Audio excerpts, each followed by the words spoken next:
Une Espagne impressionnante, une Angleterre très très poussive et une Serbie qui peut encore se qualifier pour les huitièmes de finale. C'est le programme de Road Day épisode 7. Bonsoir à tous et bienvenue sur Balle au pied. Ravi de vous retrouver encore une fois pour débriefer cette journée d'Euro. Journée qui s'annonçait intense avec 3 matchs à fort enjeu. On a pu être déçus par moments, on a fait une apothéose avec un superbe match entre l'Espagne et l'Italie. On y reviendra juste après. Mais avant ça, comme d'habitude, si vous voulez me soutenir pendant l'Euro, le petit like, l'abonnement, le commentaire, vous connaissez déjà la chanson.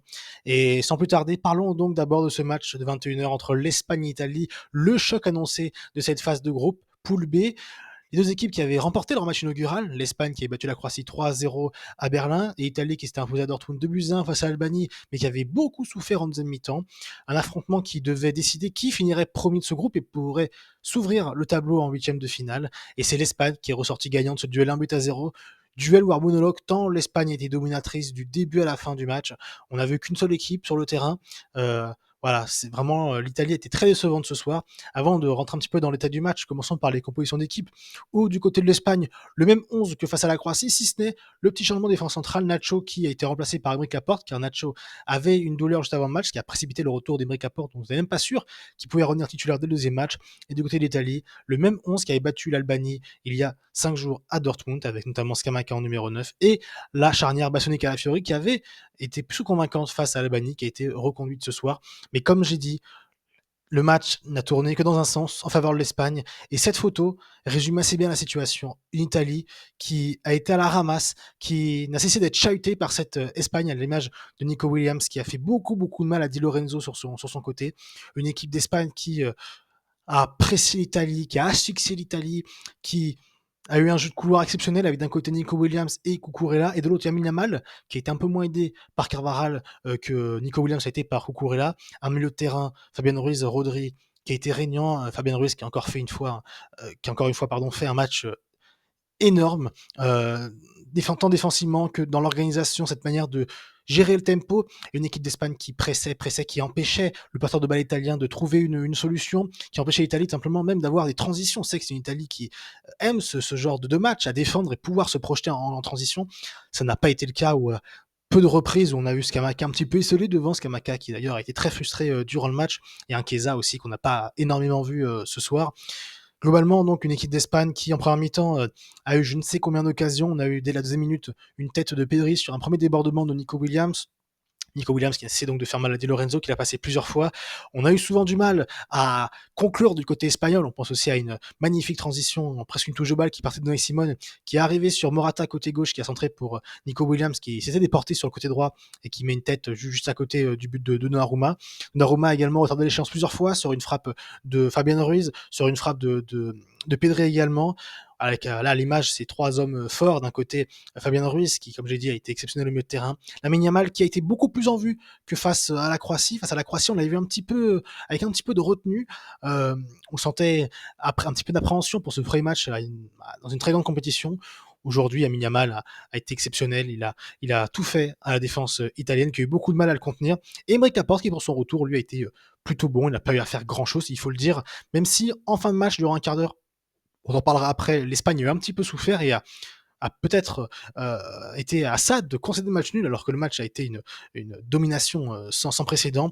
Première mi-temps, donc, qui notamment, pour un petit peu la résumer, cette magnifique image de Lamine Yamal qui, sur une action où il récupère la balle aux 30 mètres et qui, sur un contrôle, élimine deux joueurs italiens, eh bien, se retrouve au milieu de cette forêt de jambes. Bastoni, Calafiori, Di Marco, il les a tous fait tomber. À la fin, le ballon arrive dans les pieds de Morata qui bute sur Donnarumma. Mais donc, une Italie dépassée, qui, j'ai même pas souvenir que l'Italie ait une occasion, peut-être Chiesa en fin de première mi-temps qui fait une frappe, mais bien au-dessus de la cage de Unai Simon, qui est pareil, lui n'a pas eu à faire grand-chose. Il n'y a que Donnarumma qui a son âgé dans cette première mi-temps italienne, et l'Espagne va continuer de pousser et va logiquement ouvrir le score en deuxième mi-temps avec ce but contre son camp malheureux de Calafiori, qui était pourtant le meilleur Italien, un des meilleurs Italiens en tout cas depuis le début de l'Euro, et qui est là un petit peu sur un coup du sort. Nico Williams qui encore une fois fait des différences sur son côté gauche, et qui, sur un centre qui va être dévié à la fois par Morata et par Donnarumma, va revenir sur le genou de Calafiori, qui va donc marquer contre son camp. Mais il faut le dire, c'est quand même mérité pour l'Espagne en vue de la domination. L'Espagne va continuer d'accélérer. Après cela, on va sentir une Italie complètement perdue sur le terrain, qui n'arrive pas à se trouver, à échanger plusieurs passes, à avoir même une phase de possession complète, tant le pressing espagnol va être fou. On a cette image toujours, on a un joueur italien, c'était Calafiori, me semble, en première mi-temps, qui a devant lui Fabian Ruiz, Rodri, Lamine Yamal et Morata. 4 joueurs devant lui et il tente une passe donc un petit peu longue qui va revenir sur Rodri, pas sur Rodri pardon, sur Laporte qui était monté. 40 mètres du but italien, c'est vous dire le pressing imposé par l'Espagne qui vraiment a été incroyable. Ils ont tenu 75 minutes comme ça avant que De La Fuente fasse quelques changements, beaucoup de changements même, ce qui a un petit peu déséquilibré l'Espagne et donc qui a fait revenir un petit peu l'Italie dans le match, qui a pu croire égaliser en fin de match, mais ils n'ont pas réussi. On a une frappe sur la barre de Nico Williams, une frappe enroulée magnifique de Lamine Yamal qui a effleuré le poteau de Donnarumma, et Donnarumma qui en fin de match aussi a fait quelques arrêts importants sur Ayoce Perez à 2 reprises, qui était rentré en jeu, qui a fait une très bonne entrée d'ailleurs le jour du Betis Séville, où Donnarumma sauve 2 fois l'équipe de la Squadra Azzurra. Et donc une équipe italienne totalement désabusée. Comme j'ai dit, il n'y a que Donnarumma qui a sauvé cette équipe parce qu'honnêtement, sans Donnarumma, l'Italie ce soir peut en prendre 5 ou 6, c'est pareil. Euh, à contrario, l'Italie a presque eu aucune occasion. J'ai pas souvenir d'une défense espagnole un petit peu en délicatesse avec l'attaque italienne. Voilà, une équipe, même la défense centrale Bastoni, Calafiori, qui avait été plutôt bonne, plutôt rassurante lors de cette rencontre face à l'Albanie, eh bien ce soir a souffert du pressing espagnol qui était étouffant. Et d'ailleurs, ça se voit dans les stats.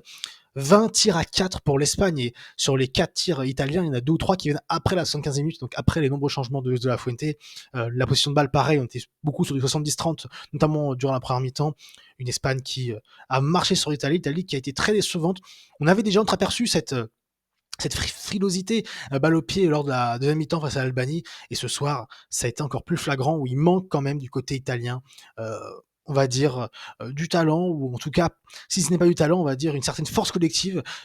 On le sait avec l'instabilité qu'il y a eu entre le Mancini, l'absence de Coupe du Monde 2022, départ précipité de Mancini pour l'Arabie Saoudite, Spalletti qui bricole depuis un an à jouer avec différents systèmes, avec différents joueurs à intégrer, notamment Calafiori qui ne devait pas être à la base dans cet Euro, mais qui, avec sa très bonne saison avec Bologne, eh bien, a intégré le groupe. Et à côté de ça, on a une équipe d'Espagne où les 11 joueurs, comme je l'avais dit à la mi-temps sur Twitter, euh, une équipe d'Espagne où chacun a joué son rôle parfaitement et ça a donné une partition exceptionnelle où vraiment pendant 45 minutes, on a eu une très très grande équipe de football.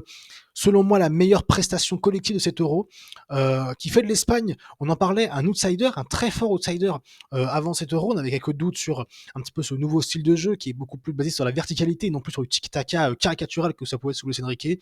Mais force est de constater qu'avec maintenant 2 matchs effectués, une victoire qui marque face à la Croatie 3-0 et cette démonstration collective face à l'Italie, l'Espagne passe clairement d'outsider à favori. Alors peut-être pas favori à tel point que c'est sûr ils vont aller en finale, mais ils commencent à rentrer dans la discussion. Quand on voit des équipes comme l'Angleterre, on en parlera juste après, ou la France qui ont eu un petit peu de mal dans le jeu, et une équipe d'Allemagne qui, bon, elle, peut-être est au même niveau que l'Espagne, on va dire, on va dire eh bien, l'aboutissement collectif de la sélection, eh bien, l'Espagne se place vraiment parmi les gros favoris de cette compétition. Là, quand je suis sur l'image, vous voyez, il n'y a pas un joueur qui a été mauvais. J'ai bien aimé l'image de Cucurella, que j'avais trouvé un petit peu à contre-emploi dans le premier match, où je trouvais qu'il n'arrivait pas à trouver cette relation technique avec Nico Williams. On passait notamment beaucoup côté droit lors du premier match côté espagnol. On est passé beaucoup côté gauche aujourd'hui. Et la relation Nico Williams, pardon, je vais y arriver, et Cucurella a été magnifique. On a vu combien de fois, soit Cucurella aspirait un défenseur central pour ouvrir l'espace à Nico Williams, ou bien Nico Williams parfaitement lancé Cucurella dans l'intervalle, qui d'ailleurs a amené une très forte occasion de Pedré en deuxième mi-temps sur justement ce dédoublement de Cucurella avec Nico Williams. Morata aussi peut-être est la seule petite déception où il a eu 2-3 situations un petit peu où il oublie ses partenaires, mais on ne va pas lui en vouloir tellement il a fait un travail important sur la défense centrale, de pivot, de relais, de point d'appui pour l'équipe d'Espagne. Techniquement aussi, Morata, quand même, on sent que c'est un très bon joueur, on n'en a jamais douté. Et il a peut-être cette occasion qui doit marquer en première mi-temps, qui doit permettre à l'Espagne de marquer au fer rouge sa domination. Qu'on a pu penser un petit peu stérile, tant c'était pas mérité d'être à 0-0 à la mi-temps. L'Espagne s'est plutôt fait peur en fin de match avec ses 5 changements. Luis de la Fuente a dû faire tourner. L'Espagne s'est fait peur avec notamment 2-3 situations de centre ou de corner de l'équipe d'Italie qui auraient pu aboutir à une égalisation toute fin de rencontre, ce qui aurait été un nœud total.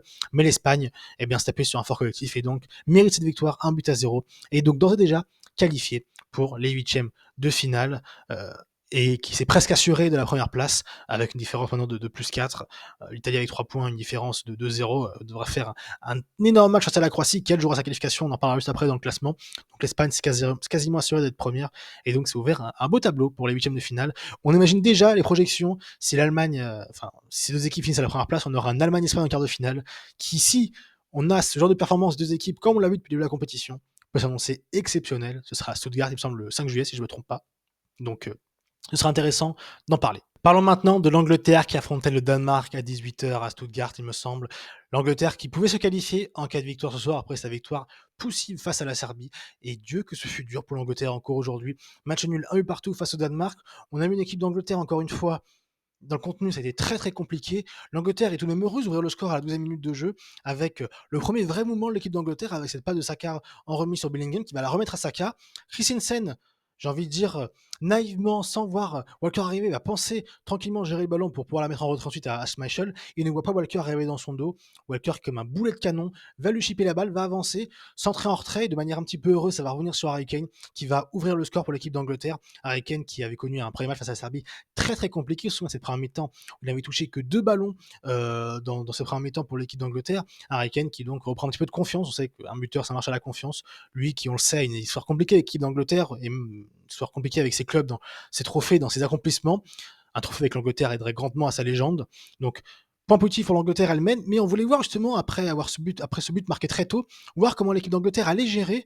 Face à la Serbie, elle avait très mal géré en laissant le ballon à l'adversaire et en subissant pendant 60 minutes eh bien, le jeu serbe. Eh bien, ça a encore été le cas face au Danemark où le Danemark a commencé à se rebeller, à remporter les duels, à être beaucoup plus agressif. On avait une équipe d'Angleterre qui a arrêté de jouer, à l'image de Bellingham qui était assez transparent en première mi-temps. Et donc la Danemark qui va être récompensée à la demi-heure de jeu ou sur une mauvaise touche, encore une fois une touche mal jouée qui va aboutir à un but. On a Harry Kane qui dégage n'importe comment le ballon dans l'axe, ça va arriver sur Houliand et Houliand va faire une frappe encore une fois magnifique, qui va finir poteau rentrant, encore un but inscrit en dehors de la surface, ça fait beaucoup comme dans cet Euro, et encore un magnifique but. Cet Euro nous réserve que des beaux buts, c'est vraiment super agréable à voir. Ça va faire donc un partout pour le Danemark, et le Danemark va continuer de pousser dans cette première mi-temps. L'Angleterre vraiment est méconnaissable, on a un double pivot Rice, Arnold qui a été en grande difficulté dans ce petit jeu où le Danemark, le milieu danois, eh bien, se régalait avec du jeu court et surtout le côté droit où il y avait Joachim Meule qui avait été mis titulaire contrairement au premier match où Meule a fait un mal fou à Trippier. Trippier avait l'air perdu dans cette relation entre Wind et Meule qui n'arrêtait pas de donner le tournis à Trippier qui ne savait pas comment se positionner. Donc l'anglais, je peux pas préciser, mais c'était la même équipe type que face à la Serbie. Et donc, on va avoir un Danemark qui, logiquement, a réduit la marque à un but partout. On va avoir en deuxième mi-temps une Angleterre qui va un petit peu se rebiffer, à l'image de cette frappe de Phil Foden sur le poteau de Schmeichel. Phil Foden qui a été bien meilleur que lors du premier match où il avait été assez effacé sur son côté gauche. Il a encore été mis côté gauche, mais à l'image de cette action, on va en voir aussi quelques-unes juste après, il s'est de nombreuses fois déporté dans l'axe avec un jeu de Bellingham qui se mettait un petit peu plus sur le côté gauche, et c'est dans ce poste, plutôt dans l'axe du terrain, que Phil Foden est évidemment le plus dangereux, où il peut le plus être influent dans le jeu. On voit cette frappe à la 12e, dans le quart d'heure de jeu, je crois, qui passe juste au-dessus. On a cette frappe également en fin de mi-temps, où encore une fois, il est proche de Saka et donc proche de l'axe du terrain, et cette frappe également va aller au-dessus. Donc Phil Foden beaucoup plus intéressant. Un Bukayo Saka qui lui aussi, un petit peu comme le match face à la Serbie, n'a pas été mauvais, mais n'a pas été bon non plus. On l'a vu sans le voir. Il a fait quelques différences sans être impactant. Il a une presque balle de but en début de deuxième mi-temps où sa tête passe juste au-dessus du but de Schmeichel. Et on va avoir en fin de match quelque chose d'assez fort à la 68e minute de jeu, alors que le Danemark vraiment recommence à prendre l'ascendance sur l'Angleterre. Un triple changement de Gareth Southgate avec la sortie de Kane, de Foden et il me semble si je dis pas de bêtises, je regarde sur le terrain qu'il y a, et de Saka, c'est ça. Saka, Foden et Kane. 3 changements à 70 minutes de joueurs phares pour envoyer certainement un message avec la rentrée de Bowen, Deze et de Watkins. Ça fait être payant avec cette magnifique ouverture de Bellingham pour Watkins qui va buter sur Schmeichel 2 minutes après l'entrée de Watkins. Mais l'Angleterre va avoir beaucoup de mal. En fin de match, on va avoir des corps, des joueurs anglais usés physiquement qui n'arrivaient plus à faire les efforts. On a d'abord ce trou un petit peu de Margui qui se trouve sur une intervention et ça a donné une bonne opportunité à bas le Danois d'aller vers le but, mais malheureusement il rate sa conduite de balle et ça va finir en corner pour le Danemark. On a également Declan Rice qui fait une passe catastrophique en arrière pour Guy, mais qui va directement en corner. Declan Rice qui était à la rue complet autant physiquement que techniquement aujourd'hui.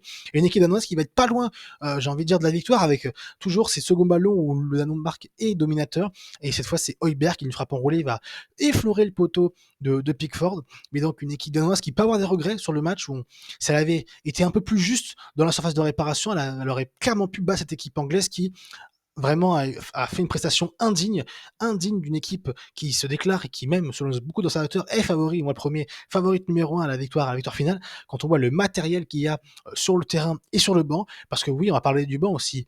Un joueur comme Cole Palmer qui a fait une saison extraordinaire avec Chelsea, 2e meilleur buteur de Premier League, qui ne rentre pas en jeu, il était déjà pas rentré dans le premier match, il ne rentre pas encore ce soir, on lui préférait Bowen ou Eze, Cole Palmer qui quand même, dans une équipe anglaise où offensivement on sent qu'il manque un petit peu de créativité, de folie, de joueurs percutants, un joueur comme Palmer qui avait pourtant fait une bonne préparation, notamment le match face à la Bosnie-Herzégovine, eh bien un joueur comme lui pourrait être un peu détonateur, mais Gareth Southgate n'a toujours pas fait jouer, Gareth Southgate qui a d'ailleurs dit en conférence de presse qu'il y avait encore beaucoup de travail pour cette équipe d'Angleterre avant d'arriver à quelque chose de concret. Le problème c'est que ça fait déjà 2 matchs, on va bientôt arriver dans les 8e quarts de finale, les matchs à forte échéance, à fort risque, j'ai envie de dire, pour l'équipe d'Angleterre, qui, si elle joue comme ça, ne pourra pas faire grand-chose dans cette compétition. Quand on voit des équipes comme l'Allemagne ou l'Espagne déployant un jeu magnifique avec un matériel parfois même considéré comme moindre, notamment pour l'Espagne.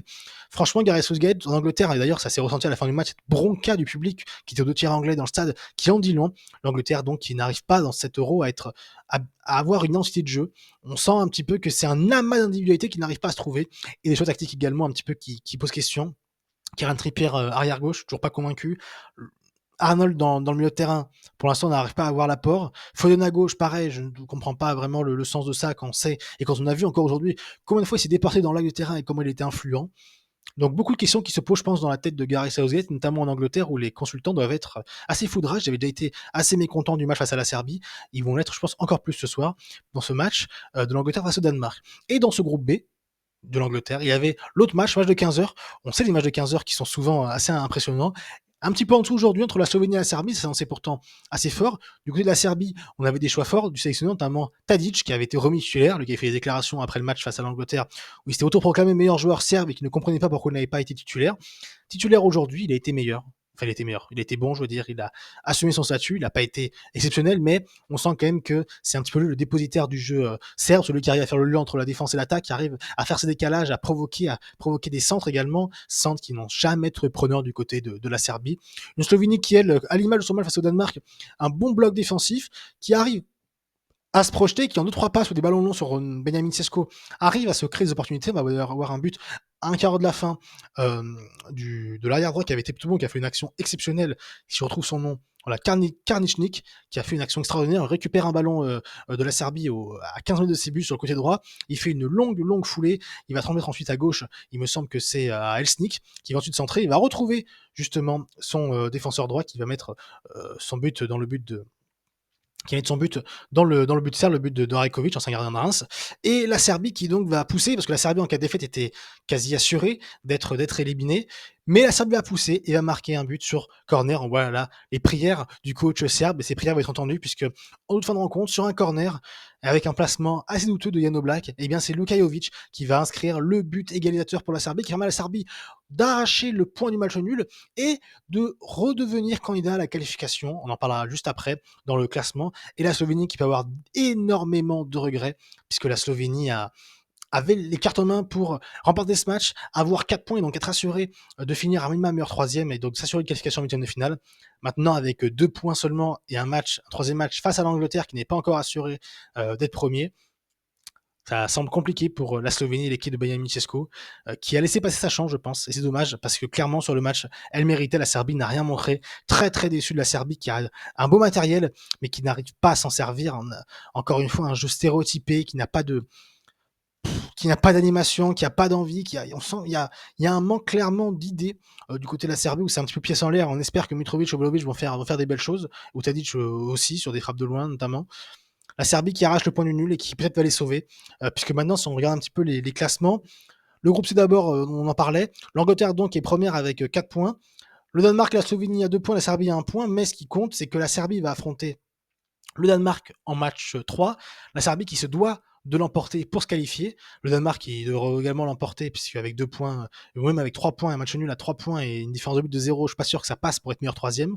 Donc la Serbie devra l'emporter face au Danemark. Le Danemark devra l'emporter également. Ça annonce un match ouvert, en tout cas on l'espère. Et le Slovénie qui avec 2 points et une victoire avec 4 points aurait été presque sûr d'être qualifié. Mais voilà, été qualifié même avec 4 points, normalement tu finis meilleur troisième à minima. Et maintenant avec un match face à l'Angleterre qui s'annonce, où l'Angleterre devra gagner, devra montrer quand même des signes encourageants, on l'espère avant les huitièmes de finale, ça va être dur, je pense, de la Slovénie, pour la Slovénie d'exister. C'est dommage parce qu'elle a montré des belles choses, notamment contre le Danemark, mais malheureusement, voilà, elle a pris ce but à la dernière seconde, à la 95e minute face à la Serbie, et c'est certainement ce qui va lui coûter la qualification. Dans le groupe B, l'Espagne donc qualifiée avec 6 points, l'Italie derrière avec 3 points, et donc l'Italie-Croatie qui va être le match, la finale de ce groupe pour la deuxième place. Le vainqueur de ce match sera qualifié pour les huitièmes. Si c'est la Croatie, elle sera qualifiée, et donc l'Italie avec 3 points et donc une différence de but négative pourrait être éliminée et ne pas faire partie des meilleurs troisièmes. Et l'Albanie, elle, pourra peut-être avoir sa carte à jouer face à une Espagne qui est déjà qualifiée, qui fera certainement tourner. Est-ce que l'Albanie peut créer l'espoir et battre l'Espagne? J'irai pas jusque-là, mais vu les belles choses qu'elle nous a montrées contre l'Italie d'abord et contre la Croatie, ce serait pas étonnant. En tout cas, on l'espère, ça mènera un petit peu d'excitation durant ces matchs qui en plus seront des matchs qui auront lieu en même temps pour éviter tout arrangement. Donc on aura hâte un petit peu de voir cette animation double écran et donc un petit peu les renversements de chaque côté. Et donc voilà, on en est eh bien après 2 journées dans le groupe B et dans le groupe C. Partons maintenant sur le programme de demain avec l'équipe de France qui va jouer son deuxième match face aux Pays-Bas, avec encore une fois l'incertitude Kylian Mbappé. On l'a vu s'entraîner hier, aujourd'hui également, même s'il s'entraînait à part du groupe. Il a un masque, mais qui ne pourra pas être homologué par l'UEFA. On ne sait pas s'il sera titulaire, on ne sait pas s'il sera dans le groupe. Les bruits courent comme quoi il serait dans le groupe, mais pas forcément titulaire, et qui pourrait rentrer éventuellement si ça pue un peu pour l'équipe de France, notamment si l'équipe de France est menée et que donc sa première place serait en danger. L'équipe de France qui se devra de gagner pour assurer déjà la qualification, et une première place qui ouvrirait le jour des possibles pour la qualification ensuite, puisque les huitièmes et les quarts de finale, si on finit premier dans ce groupe D, eh bien, engage un parcours plus que prenable, on va dire, pour celui qui finit premier, donc pour l'équipe de France, on l'espère.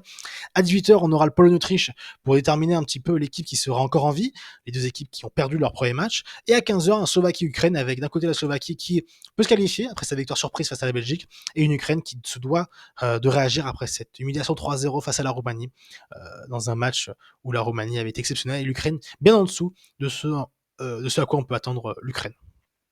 Ouais, donc ce qu'on pouvait dire sur cette Euroday épisode 7, j'espère que cet épisode vous a plu. Si c'est le cas, n'hésitez pas, le petit like, le commentaire, vous connaissez la chanson comme je dis. Sur ce, je vais vous laisser. Je vous dis à demain soir pour l'Euroday épisode 8 en espérant une victoire de l'équipe de France. Donc je vous laisse, je vous souhaite une bonne soirée, une bonne nuit, une bonne journée selon le moment de me regarder. Et d'ici là, n'oubliez jamais, vive le foot.